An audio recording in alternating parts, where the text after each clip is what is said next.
함께하는 해결하는 문제.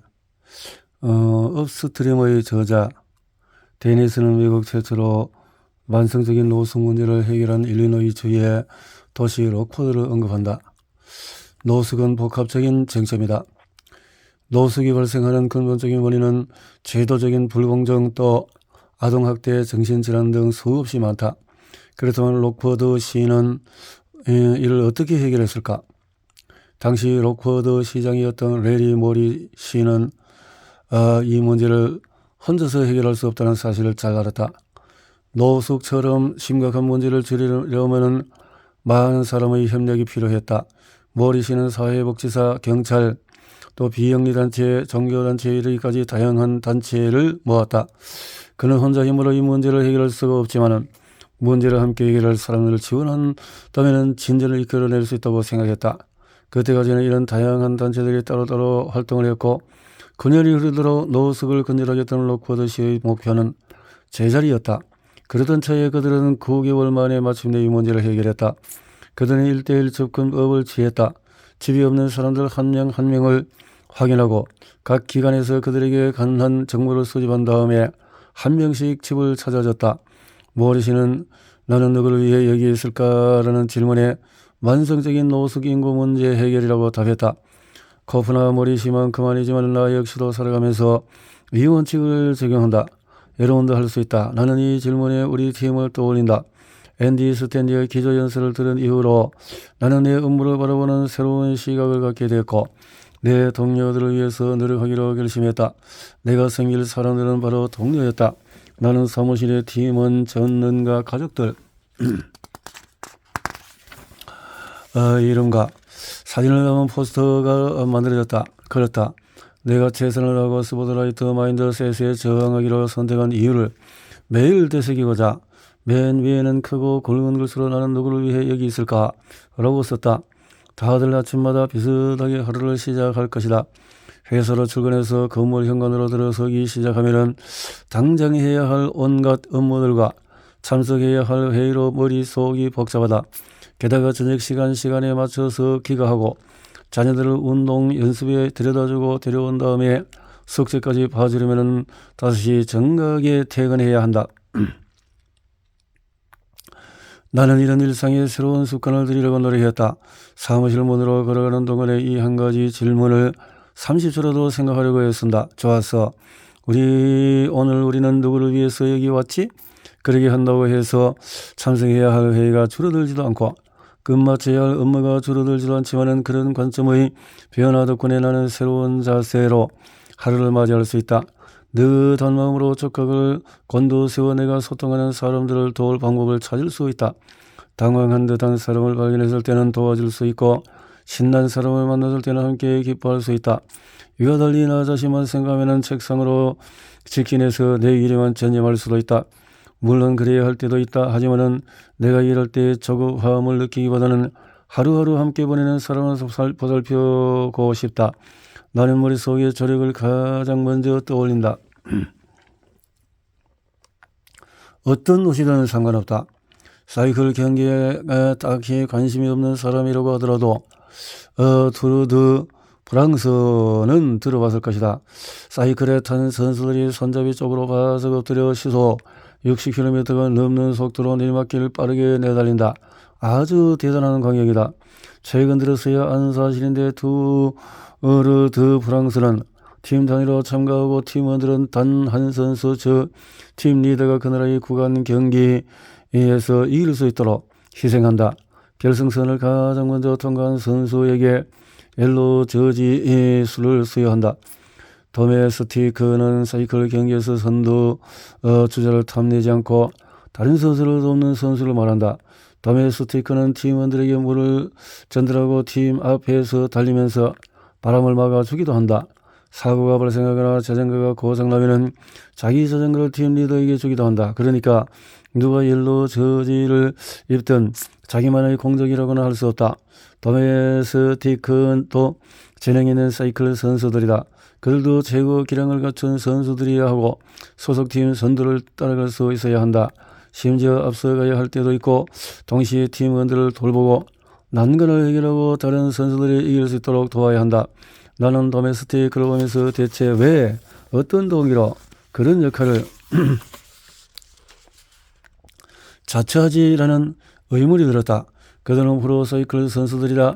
그들 역시 한때는 투르 드 프랑스에서 우승해 엘로 저지를 입고 싶었을 것이다. 하지만 그런 역할을 맡기로 자처했다. 그들이 과연 행복할까? 이 모든 질문에 대한 대답은 전적으로 그들이 성공을 어떻게 보는가에 달렸을 것이다. 질문을 한 가지 하겠다. 만약에 당신이라는 도메스티크는 행복할 것 같은가? 아니면 옐로 저지를 입어야 성공할 것 같은가? 이 질문에 어떻게 답하는지가 당신이 어떤 태도를 지니고 있으며 앞으로 어떤 분야에 애써야 할지 알려줄 것이다. 나는 스티브 잡스 곁에서 오랫동안 일했던 제임스 히가를 보면서 또 같은 의문이 들었다. 그는 왜 기꺼이 투명 인간을 자처했을까? 다른 사람을 위해서 스스로 인정받기를 포기한 동기는 무엇일까? 무엇 때문에 그런 일을 하게 되었을까? 드라이브라는 책을 쓴 다니엘 핑크라면은 그들에게 완전히 다른 차원의 동기, 즉 내적 동기가 있다고 말할 것이다.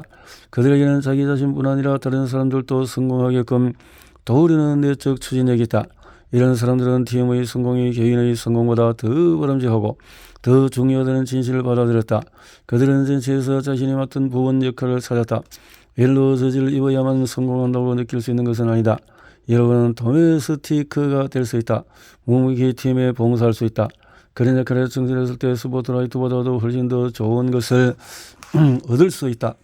매일 아침에 일어나서 자신이 팀에 기여한 바에 만족한다. 중심이 되고 싶은 충동을 억누르고 다른 사람이 이기도록 돕는 데 자기 재능을 사용한다. 그런 행위에서 비롯되는 성취감은 우리가 받을 수 있는 그 어떤 인정보다도 만족스럽다. 스포트라이트를 받는 시크릿 소사이티라면은 이 책을 읽으면서 옐로 저지를 입는 동시에 다른 사람에게 봉사할 수도 있을까라는 질문을 던지는 사람도 있을 것이다. 이미 어떤 분야에서 스포트라이트를 받고 있거나 그럴 계획을 세운 사람도 있을 것이다. 투르 드 프랑스에서 우승하고 싶은 사람이 있을 수도 있다. 그런 목표를 성취하고 싶은 생각이 잘못일까? 물론 그렇지는 않다. 스포트라이트를 받으면서 동시에 봉사하는 태도를 지닐 수도 있다. 사실 리더십이나 영향력을 발휘하는 위치에서 봉사하는 태도를 보인다면 그 영향력은 2배로 강해질 것이다. 잠시 르브론 제임스 이야기로 돌아가 보자. 그는 스포트라이트를 받는다. 사실 더할 나위 없이 스포트라이트를 받고 있다. 역사상 가장 유명한 운동선수 중에 한 명인 르브론 제임스는 돈, 명성, 능력에 이르기까지 사회가 우리에게 추구하려고 말하는 전통적인 성공 지표를 모두 갖췄다. 하지만 그의 행동을 보면 그가 다른 사람들을 돕고 팀 전체를 돕는 것에 중점을 두고 살아가는 태도를 엿볼 수 있다. 게다가 그는 농구장 밖에서도 어시스트의 진심이다. 르브론 제임스 가족재단은 학업 성취도가 낮음에도 도움을 받지 못하는 학생들을 지원한다. 이 재단은 르브론 제임스의 고향인 오하이오주 에크린런에서 아이프로미스 프로그램을 펼치며 오랫동안 아이들을 도왔고 이후에 2018년의 여름에 에크런 공립학교와 협력해서 아이프로미스 학교를 열면서 활동에 박차를 가했다. 아이프로미스 학교에 다니는 학생들은 에크런 공립학교에서 학업 성취도 최하위를 기록했고 문제 행동 전력이 있는 아이들이다. 이런 아이들이 고등학교를 졸업할 기회를 얻으려면 도움이 절실히 필요하다. 르브론 제임스 가족재단이 오랫동안의 활동을 펼치면서 수많은 학생들이 도움을 받았다. 재단은 이런 아이들이 학교는 물론 다른 사회 생활에도 잘 적응할 수 있도록 영향력을 발휘했다. 밥 고프 역시 스포트라이트를 받았다. 수백만 부에 달하는 책을 팔았고 작가이자 변호사로서 큰 성공을 거두었다. 그는 그 성공을 다른 사람들을 위한 기회로 활용했다. 그가 세운 비영리단체로부터 저는 활동 영역을 넓혀서 이제는 아프가니스탄, 콩고, 인도, 이라크, 네팔, 소말리아, 우간다까지 총 7개 나라에서 활동하고 있으며 앞으로도 계속 확장해 나갈 예정이다. 스포트라이트를 받는 모든 사람이 스포트라이트 마인셋으로 움직이지는 않는다. 마찬가지로 스포트라이트 뒤편에서 일하는 사람이라고 해서 모두가 시크릿 소사이어티의 일원인 것도 아니다. 시크릿 소사이어티 방식은 지위와 상관없이 누구나 실천할 수 있다. 자기 영역을 어떻게 바라보는지, 다른 사람들은 어떻게 뒷받침하는지, 주변 문화가 떠드는 성공에 대한 편견을 떨쳐내고 스스로 규정하는 성공에 부합하는 대로 일할 의향이 있는지와 더 큰 관련이 있다. 살아가면서 어떤 접근법을 취할지는 여러분 자신이 결정한 일이자. 자, 스포트라이트 마인셋을 버리고 시크릿 소사이어티의 일원이 될 마음이 생겼는가? 내 편이 아무도 없을 때, 몇 년 전에 스토리 브랜드 채용 공고를 냈을 때 들어온 지원자 이력서에 내가 무척 좋아하는 브랜드 중에 하나가 기재되어 있었다. 나는 그것을 경험담을 들을 수 있다는 생각이 무척 기뻤다. 확실히 그 회사는 일하기 좋은 곳이었다. 당연한 일이었다. 그들의 제품은 올라왔고 수익도 수십억 달러에 달했다. 수십 년 동안에 제대로 운영해온 기업이었다. 하지만 입사 면접 때 그 지원자가 했던 말이 잊히지 않는다. 그렇게 큰 기업에서 일하는 것이 어땠는지 묻자 지원자는 대단히 경쟁적인 사람들이 모여있지만 아무도 제 편을 들어주지 않았습니다. 라고 말했다. 나는 편을 들어주는 사람이 없다니 무슨 뜻이죠? 라고 물었다. 지원자는 팀원들이 자기 자신과 승진에 초점을 맞춘다고 설명을 했다. 무엇보다도 다음 승진 대상자가 되기 위해서 총력을 기울이고 그 무엇도 자기 앞길을 막지 않도록 어떤 일이든지 할 태도를 보인다고 했다. 심지어 그들은 같은 팀원에게도 가차 없었다. 그 이야기를 듣자니 슬펐다. 나는 진심으로 그 기업을 높이 평가했고 그들의 기업 마인드도 훌륭할 것이라고 여겼다. 하지만 그 브랜드는 다른 사람이 이기도록 돕는 시크릿 소사이어티의 기본 원칙을 지키는 데 실패했고 그런 기업 문화 때문에 훌륭한 인재들이 빠져나가고 있었다. 하지만 수익이 수십억 달러에 달하는데 성공적이지 않다고 주장하기는 어렵지라고 생각할 수 있다. 수익과 브랜드 측면만 보면 물론 그렇다. 하지만 직원들이 서로 돕지 않는다면 그게 다 무슨 소용일까? 내가 이 회사의 공동 설립자들을 모아서 회사 직원들이 서로의 편이 되어주지 않는다고 말하면 무슨 말을 할지 궁금하다. 이 말을 듣고 슬퍼한다면 시크릿 소사이어티 회원일 가능성이 높다. 슬퍼하지 않고 수익을 성공의 척도로 내세운다면 그들은 성공을 우리와 같은 방식으로 규정하는 것이 어떤 의미인지 아직 배워가는 중일 것이다. 비즈니스 팀보다 더 중요한 것은 없다. 정말이다. 팀이 전부다. 브랜드는 사람들의 모임이고 이 사람들이 브랜드가 창조하는 제품을 만든다. 그 팀원들과 브랜드를 좋아하는 사람들 및 고객과의 소통이 고객 경험을 창출한다. 각 제품의 판매는 영업사원 혹은 팀원들이 함께 펼치는 마케팅 전략에서 비롯된다. 구매가 이루어지는 웹사이트 역시 웹 개발팀이 만든다.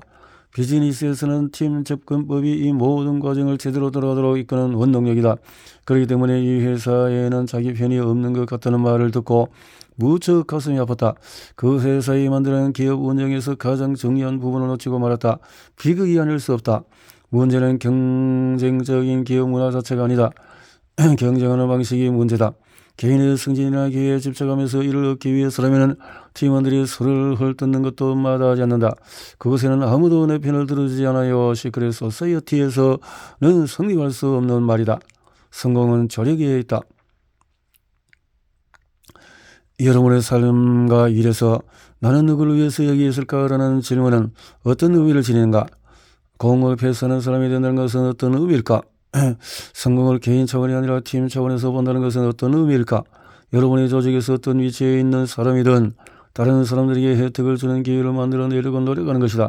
스포트라이트 마인드에 솟아오른다고 느낄 때에 다른 사람들의 성공에 억울하다는 기분이 들 때에 스스로에게 나는 누구를 위해서 여기 있을까라고 묻는다. 이 질문은 모든 것을 바꾼다. 이 질문을 하면은 새로운 가능성이 열리고 이미 하고 있는 일에 새삼 열정이 생기고 내가 기여할 부분이 얼마나 많은지 보게 된다. 여러분이 도메스티크 같은 사람들이 옐로 저지 같은 사람이든 이 접근법을 여러분이 하는 일의 수많은 의미와 목적을 순식간에 불어넣는다. 시크릿 소사이어티 방식은 팀의 성공 쪽에 무기를 둔다. 우리가 방심하면 기본 모드인 스포트라이트 마인드셋이 개인주의 사고방식으로 우리를 끌어당길 것이다. 마치 중력처럼 우리를 아래로 끌어당기는 것이다. 하지만 우리가 계속해서 중력에 대항하고 팀의 성공에 좀 더 에너지를 많이 쓰는 법을 배운다면 어떻게 될까? 정상에 올랐을 때 나는 누구를 위해서 여기 있을까의 사고방식을 발견하게 될 것이다. 그쪽에 좀 더 주의를 기울인다면 더 행복해지고 지금 자신이 하고 있는 일에 좀 더 만족하게 될 것이다. 시크릿 소사이어티 방식은 한 팀이 되는 법, 즉 서로 함께 결호돼 대적하지 않는 법을 가르친다. 당신의 성공이 내 성공이고 우리가 함께 이룬 성공이 나 혼자서 달성할 수 있었던 성공보다 더 크다. 성공은 주변 사람들이 발전하도록 돕는다. 성공이 나는 누구를 위해 여기 있을까라고 묻는다. 성공은 조력에 있다. 휘둘리지 않는 사람들의 비밀. 성공에 반드시 타인의 희생이 따라야 할 필요는 없다.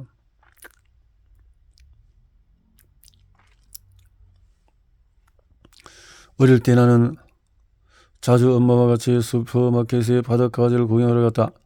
바닷가지 수저 유리에 얼굴을 들이밀기 전에 나는 생선 밑에 있는 얼음 조각을 집어서 입에 넣곤 했다.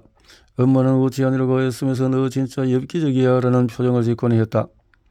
얼음을 깨면서 바닷가지를 구경했다. 바닷가지의 집 개발은 항상 고무밴드로 묶여 있었다. 나는 손을 뻗어서 바닷가지를 만들려는 용감한 손님이 있을 경우를 대비해 고객을 안전하게 지키려고 집게발을 묶었다고 생각했다. 나는 겁이 너무 많아서 그런 짓을 할 수 없었지만 고무밴드가 고객 보호용이 아니라 바닷가지 보호용이라고는 생각도 하지 못했다. 나중에서야 바닷가지가 우위를 차지하려고 서로 끊임없이 싸운다는 사실을 알았다.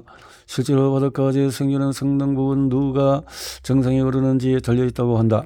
슈퍼마켓 수조로 잡혀오기 전까지 바닷가지들은 넓은 해저에 살았다. 저돈 피터스는 12가지 인생의 법칙이라는 책에서 이렇게 설명했다. 바닷가지에게 해저 본거지가 필요하다. 끊임없이 계속되는 죽음에서 생겨난 먹을 수 있는 부서기를 찾아다닐 영역이 필요하다. 사냥과 채집을 수월하게 할 수 있는 안전한 장소를 원한다. 보금자리를 원한다. 대도시가 그렇듯이 바닷가지의 나라에서도 살기 좋은 땅을 찾기란 어렵다. 그래서 바닷가지도 유용한 땅을 발견하면 인간들이 하는 것과 마찬가지로 힘과 자원을 활용해서 그 땅에 손에 넣는다. 바닷가지는 먼저 실제로 접촉하지 않으면서 서로에게 덤벼들기 시작한다. 주로 누군가 물러설 때까지 서로 거드름을 부린다 하지만 아무도 물러서지 않으면 사태는 거드름 부리기에 일어설린 경기로 바뀌고 서로 상대를 집어서 찍어 누리려고 한다. 그 단계에서 결판이 나지 않으면 집게발을 쫙 벌리고 서로에게 덤벼들고 일단 상대방 몸의 일부를 붙잡는 데 성공하면 잽싸게 뒤로 물러나면서 집게발을 굳게 닫은 채 뜯어내려고 할 것이다. 어이쿠. 이 전투가 몇 단계에 걸쳐서 이어지든 간에 승자와 패자는 확실하게 갈린다. 승자는 기중한 보금자리를 얻고 집의 위기의 질서가 확립된다. 누가 권력을 지닌 쪽인지는 더는 아무도 헷갈리지 않는다. 바닷가지 나라 전투에서 이긴 힘 있는 승자는 암컷에게 대단히 매력적인 존재다. 짝지 기철이면 암컷 바닷가지들은 우두머리 수컷의 정자를 들고 몰려든다. 우두머리 수컷 바닷가지는 보금자리 암컷 힘까지 모두 가진다. 득점판은 어디에나 있다. 우리 문화와 바닷가지의 나라를 보면 어렵지 않게 유서점을 찾을 수 있다. 둘 다 특정한 성공지표에 집착한다. 나는 이런 성공지표를 가리켜서 득점판이라고 부른다. 바닷가지는 득점판에 수컷 한 마리가 지배하는 바닷가지가 몇 마리인지 그로부터 어떤 자리를 얻는지 기록한다. 우리 인간은 득점판에 돈, 지위, 영향력을 기록한다. 득점판은 애쓰지 않아도 찾을 수 있다. 그냥 주변을 둘러보자. 온라인에 접속하거나 앱을 열어보자. 그러면 수많은 시스템에 따른 통계와 순위를 보게 된다. 몇 개를 읽었는지, 돈을 얼마나 벌었는지, 조회수는 몇 번인지, 판매 개수는 몇 개인지 다 나온다. 이런 목록이 계속 이어진다. 보통 우리는 이런 득점판을 그대로 받아들인다. SNS 팔로우 수에 따라서 자신의 순위를 매긴다. 우리가 모든 차 사는 동네 직함이나 연봉, 자녀가 다니는 학교, 최신 패션과 유행을 잘 쫓아가는 일을 기준으로 다른 사람은 물론 스스로 인지하는 우위와 비교해서 끊임없이 자기 자신에게 점수를 매긴다. 정상에 있는 사람은 누구든지 모든 힘을 갖고 관심을 받는다고 믿게 된다. 사실 득점판에서 벗어나기는 어렵다. 바닷가지가 증명하듯이 득점판은 자연계에도 있고 인간 사회 곳곳에도 있다. 우리는 득점판에 따라서 스스로에게 선의를 매기도록 타고났다. 권력과 지위를 추구하는 편이 그 반대보다 더 자연스럽다. 미국 국립정신건강연구소 소속 신경과학자 캐롤라인 징크는 우리 사회의 계층이 사회의 행동을 좌우하는 강력한 결정 요인이며 인간을 비롯한 영장류의 건강에 막대한 영향을 미친다라고 설명했다. 징크는 자신이 주도한 연구에서 참가자들에게 컴퓨터 게임을 하도록 시키고 반응 시간에 따라서 점수를 매길 것이라고 말했다. 참가자들은 파란색 원이 녹색으로 바뀌었을 때에 버튼을 누르거나 점이 더 많은 상자를 표시하는 게임을 수행했다. 빨리 반응하면 1달러를 받았다. 본격적으로 게임을 시작하기 앞서서 참가자들은 연습 시간을 받았다. 연습 게임의 결과로 3명의 참가자들은 각각 상중하 등급을 받았다. 참가자들은 자신이 등급과 함께 그 전까지는 서로 만난 적이 없는 참가자들의 얼굴 사진과 등급도 확인했다. 등급을 확인하는 참가자들의 뇌 활성 상태를 분석한 결과 상급의 참가자 얼굴 사진을 볼 때 주의를 처리하는 뇌 영역과 보상에 관련된 영역이 활성 상태를 보였다. 한 가지 흥미로운 사실은 미리 참가자들에게 다른 참가자들과 경쟁하는 관계가 아니라는 것과 각 참가자의 점수가 서로에게 영향을 미치지 않을 것이라는 설명이었다는 것이다. 게임 후에 참가자들에게 실시한 설문조사에 따르면 참가자들은 다른 참가자들과 경쟁하지 않음에도 계층 맥락에 깊이 몰입했다. 우리는 실질적인 이해관계가 없는 경우에도 잠재의식 속에서 이런 계층에 신경을 쓴다. 득점판은 외부 사회는 물론이고 여기 우리 몸속에도 새겨져 있다. 우리는 성공이란 정상에 오르는 것을 의미한다고 믿도록 타고났다. 그러니 계층 개념을 타고난다는 사실을 축소하거나 이런 득점판이 존재하는 척 한다면 우리는 실제 삶을 부정하는 셈일 것이다. 회사 조직도를 통해서든 SNS 팔로워 수를 비교하던 지배계층은 우리 생활에 영향을 미친다. 우리 주변 도처에서 권력 다툼이 일어나고 우리는 그 안에 있다. 인정하고 싶지는 않겠지만 우리 인간의 바닷가재 사이에는 공통점이 많다. 그렇다면 우리는 바닷가재 수준에 불과할까? 아니면 바닷가재보다 더 나은 존재가 될 수 있을까?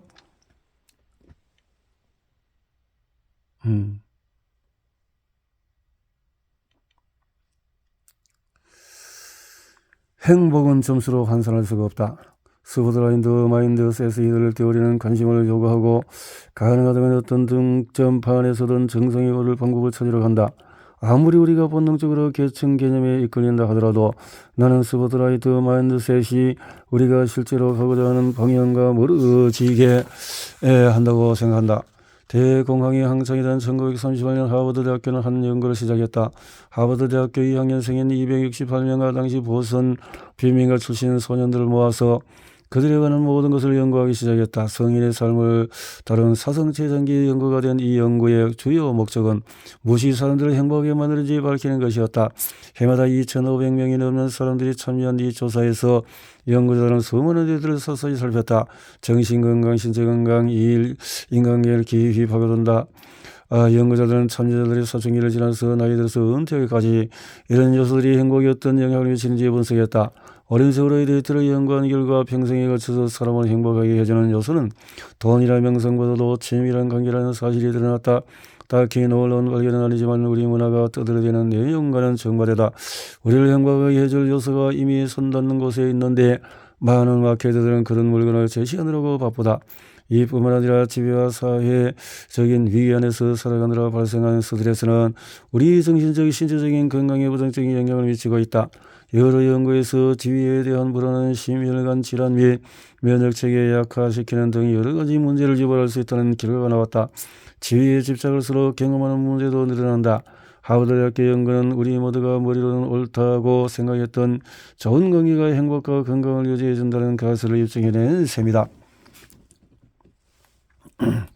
우리 인간은 바닷가재 같은 성향을 지니고 있고 바닷가재 나라 같은 사회에 살고 있지만 바닷가재는 아니다. 바닷가재는 서로 경쟁하는 데는 능하지만 인간이 느끼는 기쁨이나 슬픔, 동경과 같은 다양한 감정을 경험하지는 않는다. 삶의 의미나 가치를 보는 시선도 다르다. 하지만 우리에게는 선택지가 있다. 우리는 바닷가재처럼 살면서 선의에 집착할 수도 있고 가장 기본적인 본능에서 벗어나서 발전하면서 다른 사람들을 관계를 맺으며 삶의 풍요로움을 경험할 수도 있다.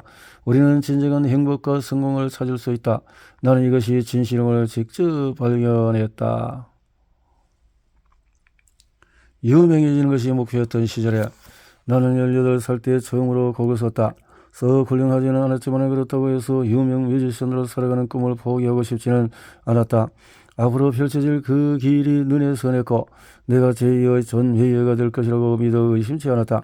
이후에 몇 년 동안에 나는 수십 곡을 써서 녹음했고 실제 앨범을 발매하기도 했다.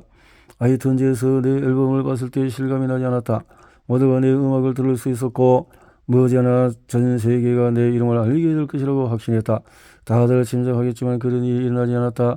엄마 친구들이 구매하고 남은 내 앨범들은 차고에 상자째로 쌓였다. 어떻게 사람들에게 판매할 수 있을지 방법을 몰라 막막하기만 했다. 콘서트를 열었지만은 사람들을 모으지 못했고 마이스페이스 스트리밍 통계도 없었다. 형편없었다.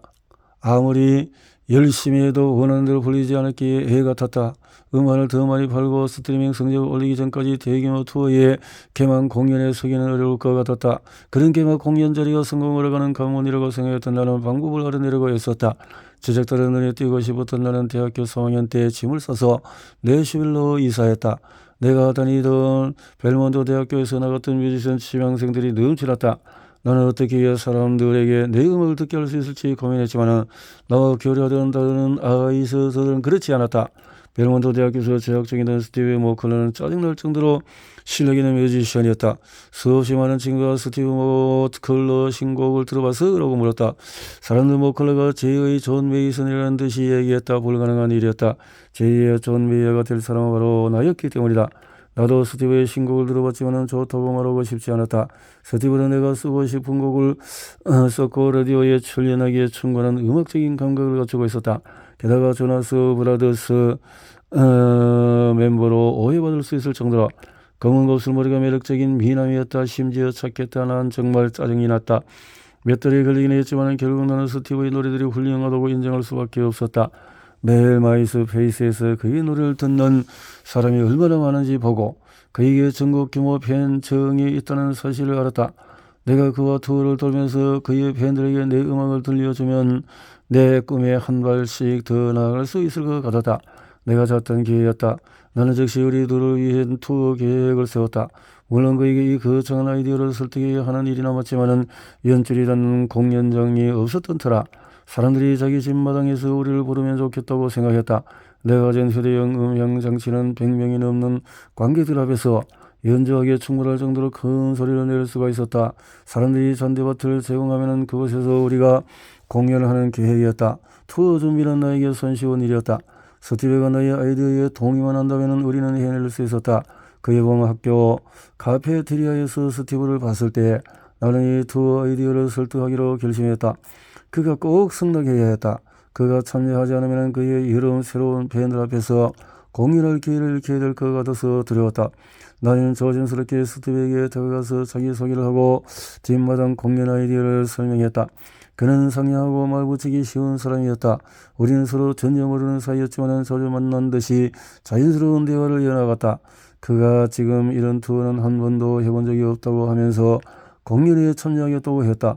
한동안 계획을 세운 뒤에 우리는 투어 이름을 마음이 있는 곳이 고향이라고 짓고 주변 사람에게 공연을 홍보하기 시작했다. 몇 주 후에 우리는 당시 스티브의 팬들이 많은 중서부를 중심으로 멋진 공연을 이어갔다. 그해 여름 우리는 11일 동안 10회 공연을 했다. 우리 두 사람의 친구였던 제이미가 동행해서 사진을 찍고 마이스페이스에 공연 기록을 올려 팬들과 공유했다. 투어 첫 주에 인디애나주, 오하이오주, 미시간주를 도운 우리는 이후 시카고 공연을 위해서 일리노이주를 향했다. 스티브와 제이미가 차 앞좌석에서 가벼운 대화를 나누다가 즉흥 랩을 하는 동안에 나는 뒷좌석에 앉아서 생각했다.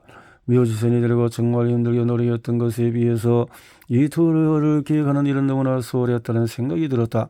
만약에 내가 제2의 존 메이가 되지 않는다면 무엇이 달라질지도 진지하게 고민했다. 투어를 시작한 이후로 우리는 몇 차례 공연을 함께했고 그 기간 동안에 나는 스티브의 노래는 물론 한 인간으로서 스티브도 무척 좋아하게 되었다. 그러다고 해서 사람들이 스티브의 음악에 열광하는 모습을 보면서 느꼈던 질투심을 덜칠 수는 없었다. 스티브는 매일 밤 나보다도 스럽이라 많은 상품을 팔았고 사람들은 그의 노래를 따라서 불렀다. 그는 노력조차 하지 않는데도 사람들이 그를 사랑하는 것 같았다. 누군가가 그 앨범을 사고 내 앨범을 사지 않을 때면은 거절당하는 느낌까지 들었다. 인생 어느 시점에서도 비교는 고달픈 일이지만 특히 내가 누구인지 알아가려고 애쓰는 중인 20대 초반에는 특히 힘겹다. 이 시기에는 나는 또래보다도 더 유명해지고 더 사랑받는 것이 성공이라고 여겼다. 주목받는 스티브를 보는 것이 괴롭고 마치 치고 있는 것만 같았다. 하지만 과연 그것이 경쟁이었을까? 득점판은 진짜였다. 하지만 내가 득점판에 부여하는 의미는 어땠을까? 그것도 진짜였을까? 아니면 단지 내 상상에 불과했을까? 정답이 무엇이든 비교가 내 기쁨을 훔치고 있다는 것은 확실했다. 나는 바닷가재가 되어가고 있었거나 그 정도까지는 아니더라도 바닷가재 나라의 규칙에 따라서 살고 있었다. 다행스럽게도 내 인생은 그렇게 끝나지 않았다. 나는 유명해지는 것 말고도 성공할 수 있다는 사실을 깨달았다. 하지만 그 전에 먼저 스포트라이트 마인드셋을 내려놓아야 했다. 어쩌면 여러분 중에도 주변에 우글대는 득점판에 혼이 쏙 나가는 기분을 느끼는 사람이 있을 것이다. 앞으로도 득점판은 계속 있을 것이다. 그런 가운데서 건강한 마음가짐으로 살아가는 법을 배우지 못하면 우리는 재풀이에 지치고 말 것이다. 그렇다면 우리는 반드시 새로운 접근법을 찾아야 한다. 우리 안에는 의심할 여지 없이 권력과 지위를 바라는 마음이 있다. 하지만 그것이 우리의 가장 좋은 모습은 아니다. 우리가 가장 바람직한 모습일 때는 어떨까? 지금의 삶 전체에서 의미를 찾고 가능한 것을 이루려고 할 것이다. 우리가 생각해봐야 할 문제는 이제 등장한다. 우리가 바닷가재 나라에 살아가고 있다면 어떤 선택을 할 수 있을까?